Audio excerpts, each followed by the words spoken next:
सोनल की भाभी सोनल को 4 बार फ़ोन कर चुकी थी, पर सोनल फ़ोन ही रिसीव नहीं कर रही थी।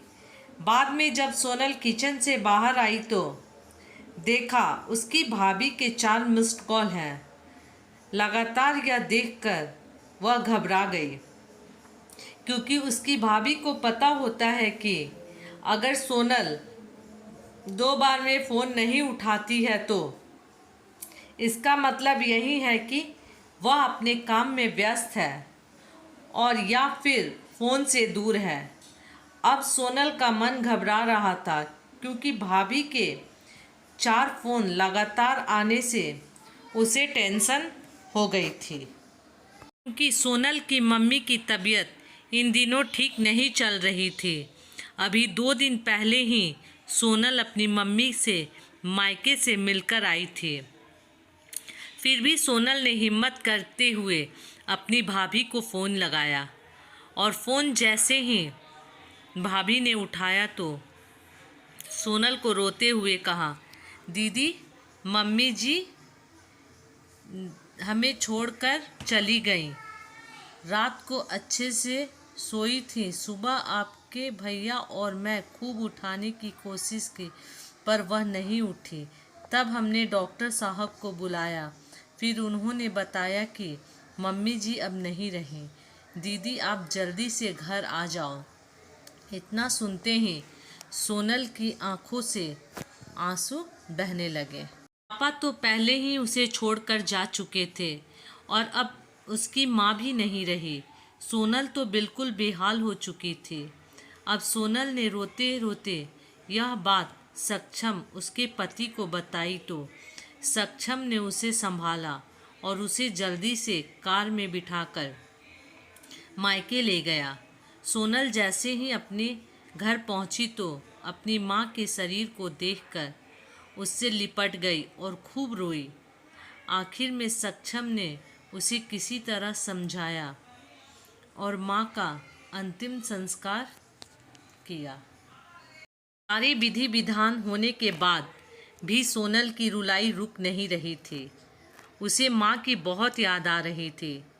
तब सोनल की मौसी ने उसके आंसू पोंछे और उसे संभाला और कहा, सोनल बेटा, ऐसे दुखी मत हो।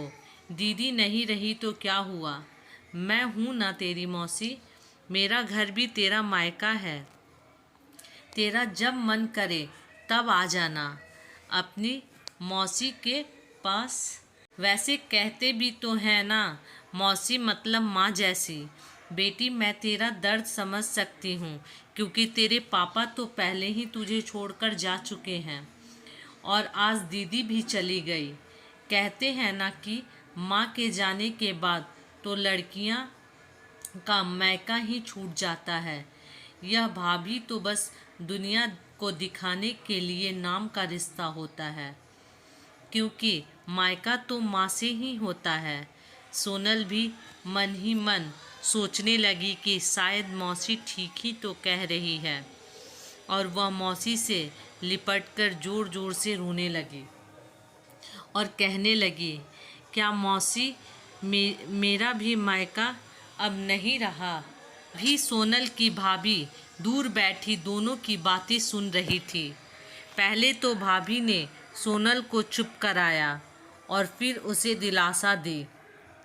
फिर भाभी ने मौसी से कहा कि मौसी जी, आपने ऐसा कैसे कह दिया कि मायका केवल माँ से ही होता है।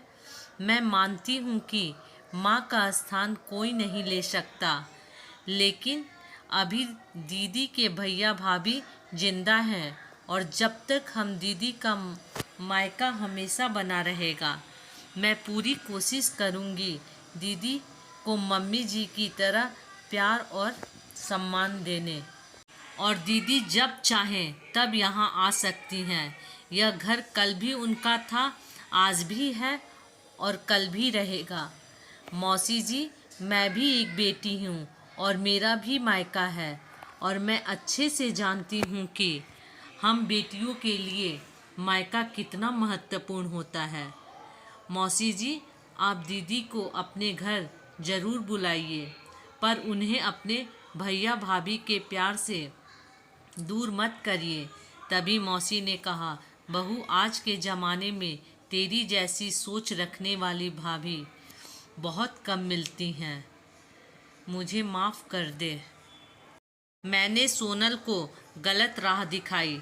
तभी सोनल अपनी भाभी के गले लग गई और बोली, भाभी, आज आपने मुझे विश्वास दिला दिया कि भाभी भी माँ के समान होती है, और मैं संतुष्ट हूँ कि जब तक आप और भैया हो, मेरा मायका सदा बना रहेगा।